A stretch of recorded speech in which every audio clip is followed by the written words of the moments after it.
el yo no existe.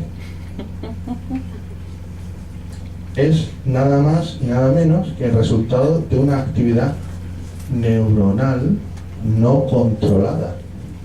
Y nosotros pensamos que ese yo existe. Y no solamente eso, sino que esa existencia de un yo, de un agente causal, algo que hace que cosas ocurran, la proyectamos hacia el mundo exterior. La máxima proyección, como todo el mundo sabe, es la religión, donde necesitamos que exista un agente causal como originador de todo y como el que toma las decisiones. Dígame. ¿Qué pasa con la creatividad entonces? Si soy capaz de crear algo único, Sí. se supone que es porque estoy poniendo de mí, no es solo un proceso químico, ¿no? ¿Por qué? Porque estás creando algo de cero, es como por ejemplo cuando Pollock decidió como manchar con pintura su cuadro, eso lo decidió un proceso químico en su mente antes de que él lo hiciera. Sí. Y Tolstoy, Ana Karenina, Sí. 1500 páginas salieron de un proceso Sí. físico. Sí, sí. ¿Y San Agustín? ¿Qué le pasa?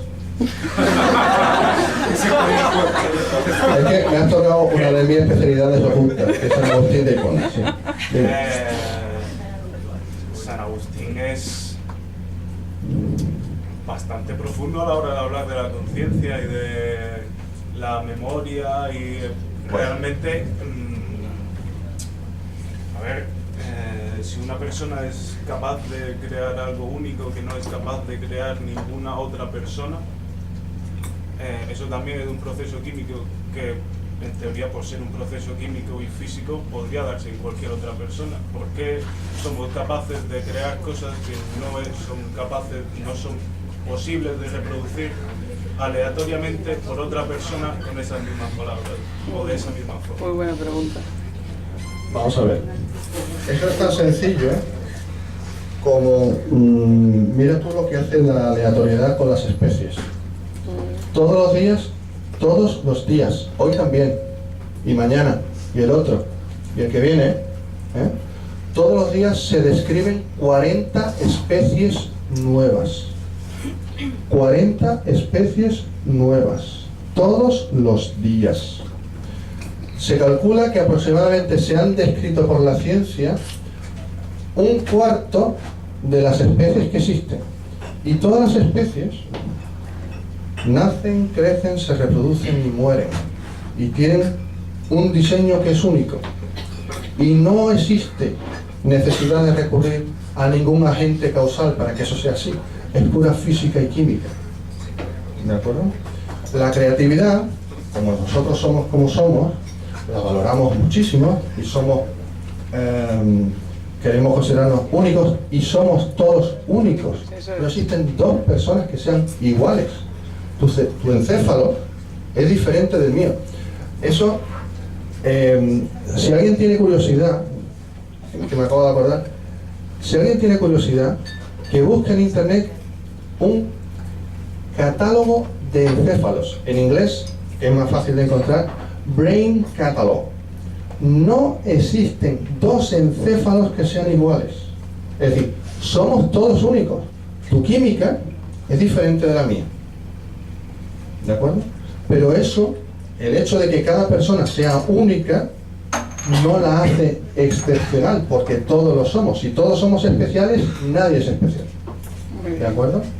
Entonces, hay personas pues, que tienen esa creatividad que nosotros como humanos valoramos. Los monos no valoran mucho la creatividad humana. Perdón, una duda, antes que me iba surgiendo un rato y conforme van pasando más cosas me surge más. Que una duda que me surge desde hace un rato. ¿Qué papel juega el lenguaje en todo esto? Porque una cosa es que nosotros interpretemos los resultados de algo que hace físicamente nuestro cuerpo, pero los interpretamos con un lenguaje que nosotros hemos construido. Entonces ese lenguaje es construido porque además es diferente en distintas lenguas y, por ejemplo, me imagino yo que animales no lo sé, pero los niños pasan una fase antes de antes de tener lenguaje, en el que toman conciencia de sí mismos. Entonces, ¿qué papel juega el lenguaje en toda esta descripción del yo? Porque me parece relevante. Realmente el lenguaje es una función sobrevenida. Es algo típico de los humanos, aunque existe en muchas especies. Y si nos damos cuenta, el humano no es una especie diferente. Es decir, no existe un salto, es todo una progresión, en la que van apareciendo distintos tipos de lenguaje. Pero el lenguaje, a la hora de articular el yo, simplemente lo que es una prueba de que ese es un fenómeno emergente tardío, igual que el propio lenguaje. Tu yo te habla con una lengua, se expresa gramaticalmente. Entonces hay por ahí una teoría, una hipótesis, que dice que el origen evolutivo de la conciencia va aparejado con la aparición del lenguaje articulado, con ser capaz de esas impresiones que yo voy recibiendo, poder articularlas de una forma lineal, que sería el lenguaje. Entonces, está asociado, pero no es probatorio, está relacionado. En ese sentido, ahora que digo lo de los mensajes y tal, hay por ahí un neurocientífico que asemeja la conciencia a un tablón de anuncios, al muro de Facebook, en el que distintas redes neuronales del cerebro van poniendo informaciones de lo que les pasa, ¿de acuerdo? Y las más relevantes, las más populares, las que más interés despiertan, son las que terminan llegando a la conciencia. Con lo cual, pero no existe un agente causal, no existe un dueño de la página de Facebook que va a mirarlo, sino que el dueño es la creación de esas páginas de Facebook. No sé si usáis Menéame, pues si alguien conoce Menéame, pues el yo sería la portada de Menéame. El yo sería la portada de Menéame, pero por detrás de la portada hay todo un movimiento y un mecanismo del que no somos conscientes. Si solamente nos quedamos en la portada, nadie se entretiene en ver cómo funciona, se convierte en usuario, sube noticias. Yo puedo enviar noticias y las noticias pueden ser votadas, pero unos las votan positivamente, otros las votan negativamente. Votan positivamente los colinérgicos, votan negativamente los GABAérgicos, son neurotransmisores. Con lo cual, solamente se alcanza el determinado nivel de karma, llegan a la portada, que es la conciencia. Pero la portada no influye en lo que pasa debajo. ¿Me explico? Esa es la idea del yo. Así es como viene a funcionar. Dime. Toma, es para que te escuchen ahora. Que si el yo es una especie de ficción, no deja de ser una ficción útil. ¿O es concebible acaso la existencia sin esa ilusión del yo? Eso es una pregunta filosófico-legal. Vamos a ver. Yo estuve hablando de este mismo tema hará 3 semanas en Córdoba, en una reunión de profesores, y surgió, el debate derivó precisamente a las implicaciones legales que esto tiene. Porque claro, si yo soy consecuencia de algo, yo no soy agente causal, no tengo responsabilidad. ¿Qué ocurre? Que esto es, si hay alguien aquí que haya estudiado filosofía, esto es la diferencia que hay entre ontología y ontología especial. Una cosa es cómo son las cosas y otra es cómo funcionamos en el día a día. Entonces, en el día a día, a efectos prácticos, y en mi opinión personal, desde el punto de vista legal, debemos funcionar como si el agente causal existiese, simplemente por salvaguardar la vida en comunidad. Pero eso no es óbice ni cortapisa para reconocer que en última instancia, desde el punto de vista puramente objetivo, metafísico si se quiere, ontológico, resulta que somos una ficción. ¿De acuerdo? Además, esa ficción es alterable por sustancias químicas, esa ficción es alterable por desequilibrios hormonales.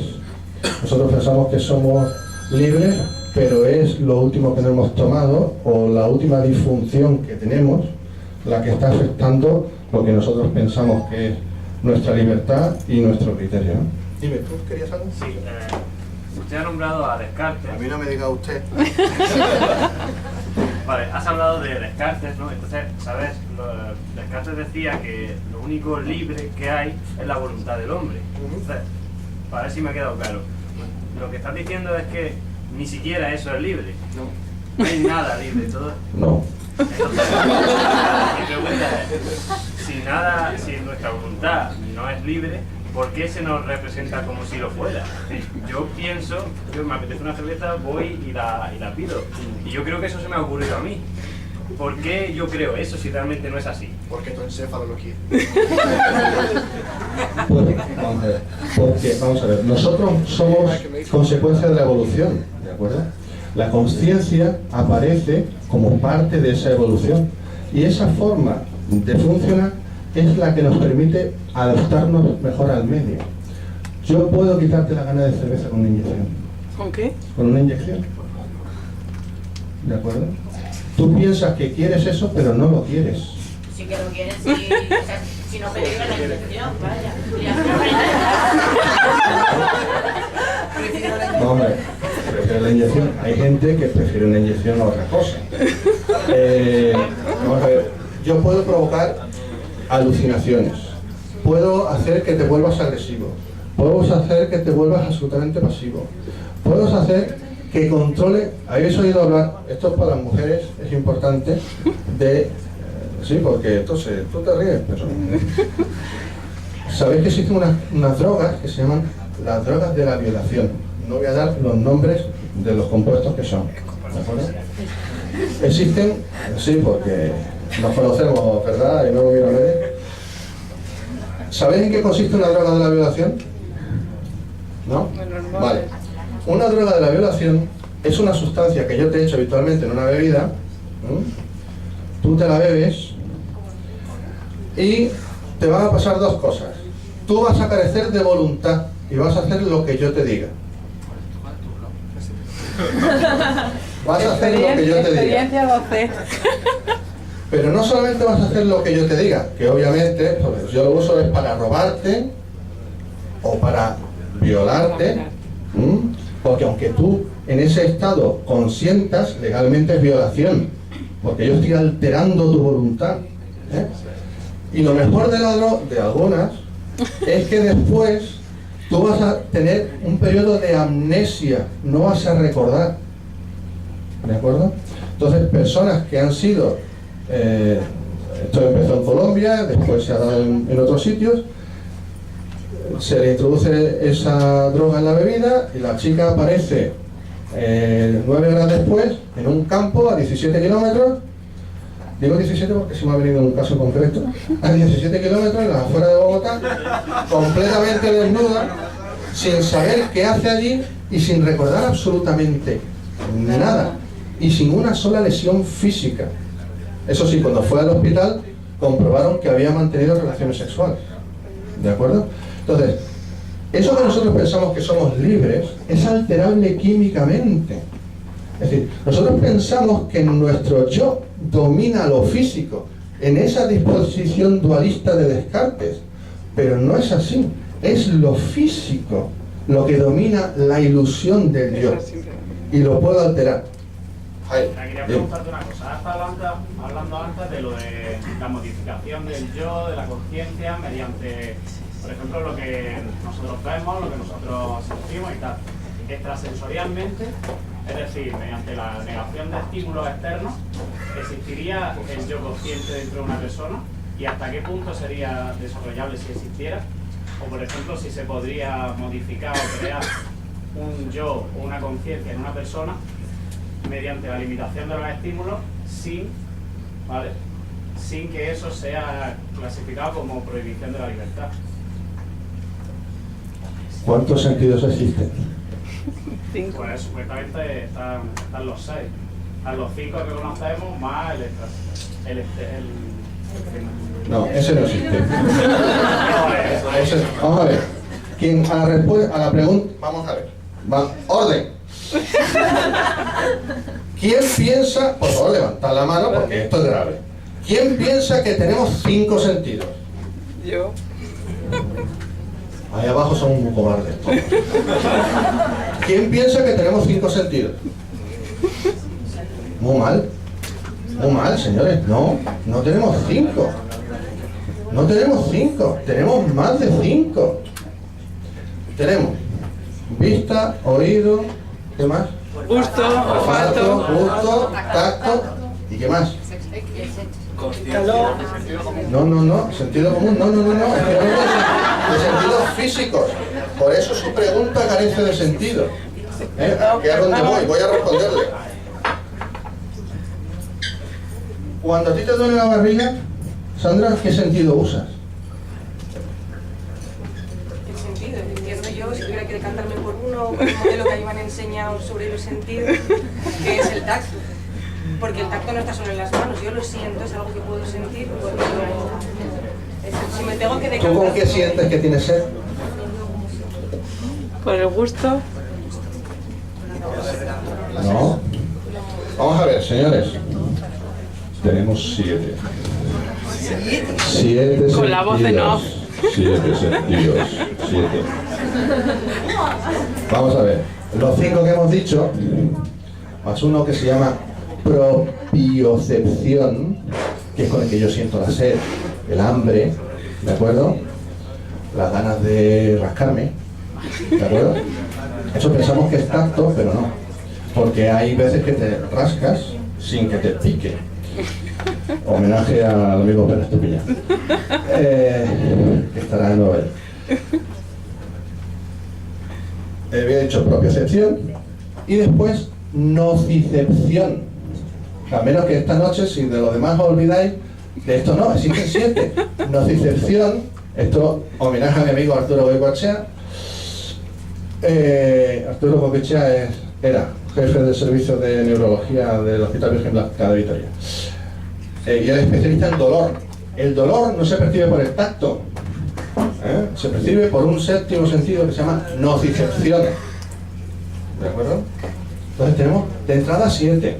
Entonces cuando yo elimino estímulos, hay 2 que no puedo eliminar: nocicepción y propiocepción. ¿De acuerdo? Pero no solamente eso, sino que no puedo, en la inmensa mayoría de los casos, salvo que corte nervios, eliminar el tacto. Ni siquiera el oído. Yo, por ejemplo, yo tuve un problema en un avión una vez. A consecuencia de aquello tengo un acúfeno, yo tengo un pitido permanente en mi oído. Tú, aunque me metas en una cámara de aislamiento, yo lo que hago es que oigo ese pitido más fuerte. Sé que está ahí. El aislamiento sensorial no es 100% posible. Y el sexto, el extrasensorial, no existe. El que se denomina sexto sentido de las señoras, también. El sexto sentido, ¿sabéis lo que es, no? Sí, Todo la el mundo intuición. La intuición. Es que la estructura, pues nosotros, los humanos somos todos iguales. Facultad de medicina, como yo suelo repetir, existe una. No se estudia medicina de hombres y medicina de mujeres. Existe una facultad de medicina y uno es médico en general. Sin embargo, creo que todos somos conscientes de que anatómicamente mujeres y varones somos diferentes. En lo fundamental, internamente no. Por eso se pueden trasplantar un hígado de una señora a un caballero, de un caballero a una señora, o los riñones, o los pulmones, o el corazón, o lo que sea. Básicamente somos lo mismo, pero anatómicamente no. Y el encéfalo tiene diferencias en general entre mujeres y varones, mujeres jóvenes y mujeres más mayores, mujeres que han sido madre y mujeres que no han sido madre. Existen variaciones. Y estas variaciones lo que nos permite, a ver, ¿cómo lo explico?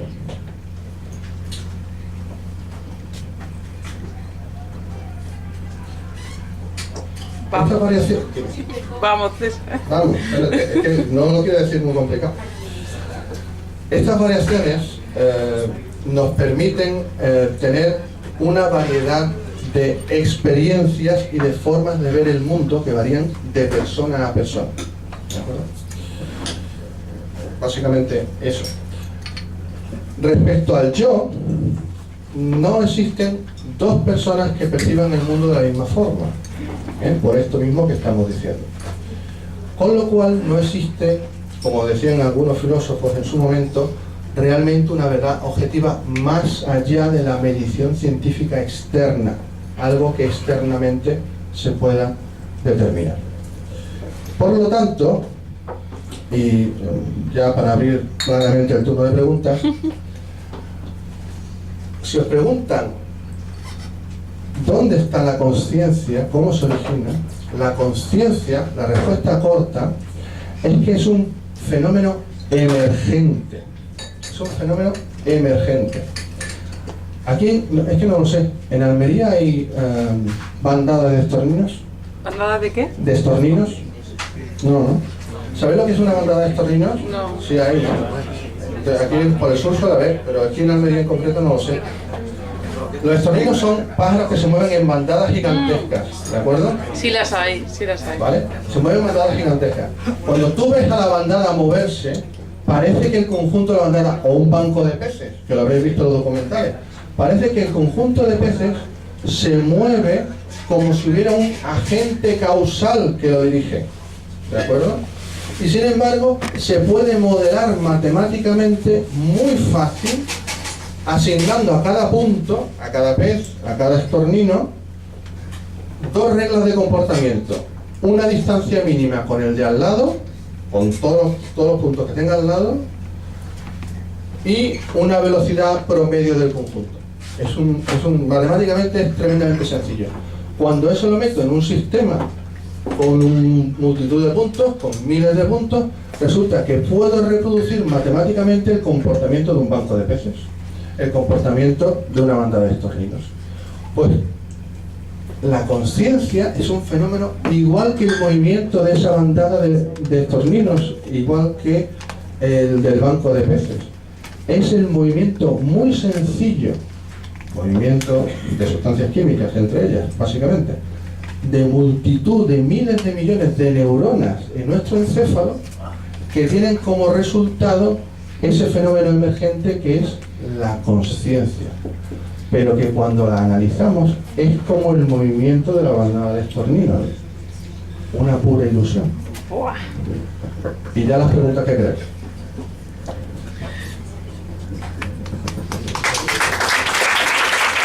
Gracias.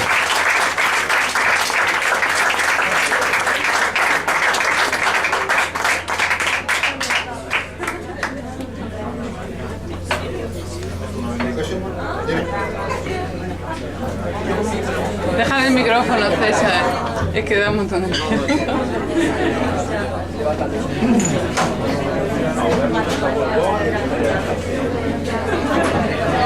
A ver, mi pregunta es acerca de la vocecita. De la vocecita que en un momento dado nos dice lo que está bien o está mal. El bien y el mal. ¿Puede tener algo que ver la religión o la cultura que hayamos tenido en que esa vocecita nos diga que algo está bien o está mal? Hablábamos al principio de que la estructura actual del encéfalo se debe a tres factores: el genético, el del desarrollo y el de la adaptación.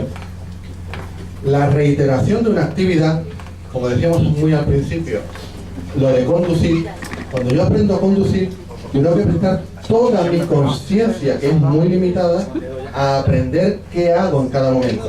Que si ahora piso el embrague, que si ahora lo suelto, que si le doy el acelerador a la vez, no me hables que estoy cambiando de marchas. Ese tipo de cosas.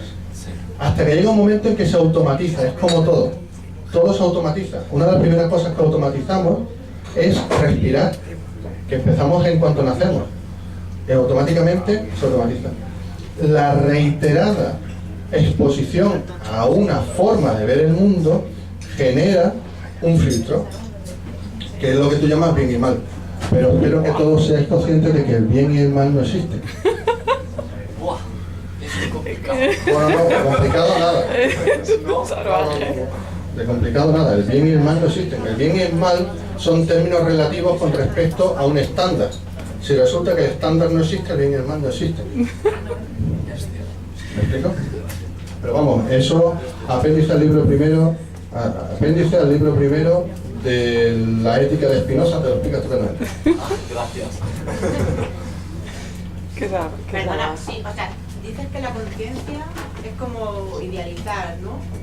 Es que no sé, ahora mismo no me acuerdo exactamente lo que dices, pero vamos. Cuando materializa ese hecho, deja de ser una idealización y se convierte en un hecho, por lo cual la conciencia sí que existe. O sea, yo sí he planificado venir aquí hoy, a lo mejor estaba dentro de mi conciencia, ¿no? Pero en el momento que lo he realizado, deja de ser una ilusión para convertirse en un hecho. La conciencia es un hecho, porque de hecho nosotros ahora mismo hablamos, somos conscientes de lo que hacemos, ¿eh? La conciencia es un hecho, punto uno. Punto dos, y importante, es un hecho que llega tarde. ¿De acuerdo? Es como explicaba antes, nosotros somos conscientes cuando ya todo el encéfalo ha hecho el trabajo. Yo tengo un trabajo muy creativo. Yo me dedico a escribir, básicamente, ¿eh? En muchas ocasiones yo lo que hago, y algunos de vosotros que si sois estudiantes y seguís, porque eso va por caracteres, es te hinchas de estudiar, estudias mucho, haces ejercicios, haces no sé qué, y 4 días antes del examen no tocas nada, es que te repugna. ¿Por qué? Porque tú estás dejando inconscientemente, sabes que funciona así, tú estás dejando que tu encéfalo, tu parte inconsciente trabaje. Yo que hago trabajo creativo, yo escribo, yo recibo mucha información y tengo que intentar traducirla a otra forma de expresar que pueda entender más gente. En muchos casos yo escribo aproximadamente entre 4 y 5 días después de leer el texto que estoy intentando explicar. ¿Qué hago en ese intervalo? Dejo a que mi inconsciente trabaje.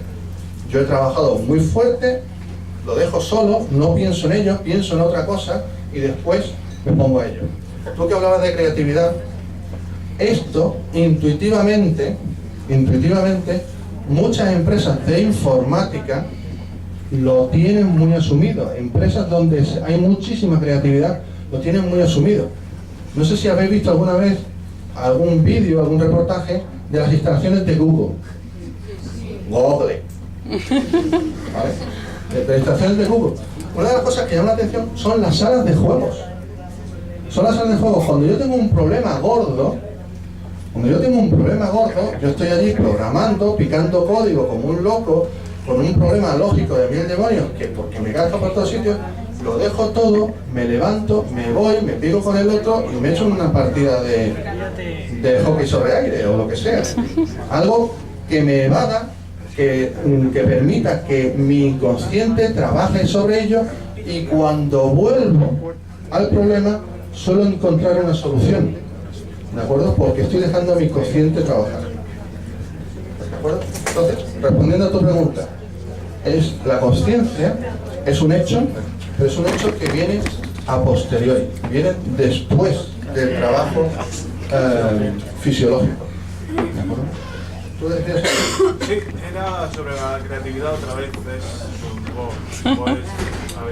Hace un año aproximadamente salió un estudio de una universidad sueca, un profesor sueco, que había hecho análisis de esto que hacen los psiquiatras, sobre 3.000 pacientes aproximadamente, creo, y las conclusiones eran que la mayoría de esquizofrénicos tenían actitudes artísticas y creativas, aunque eso no significara que la mayoría de la gente con actitud, la mayoría de la gente con actitud creativa normalmente manifestaba síntomas de esquizofrenia o personalidad múltiple.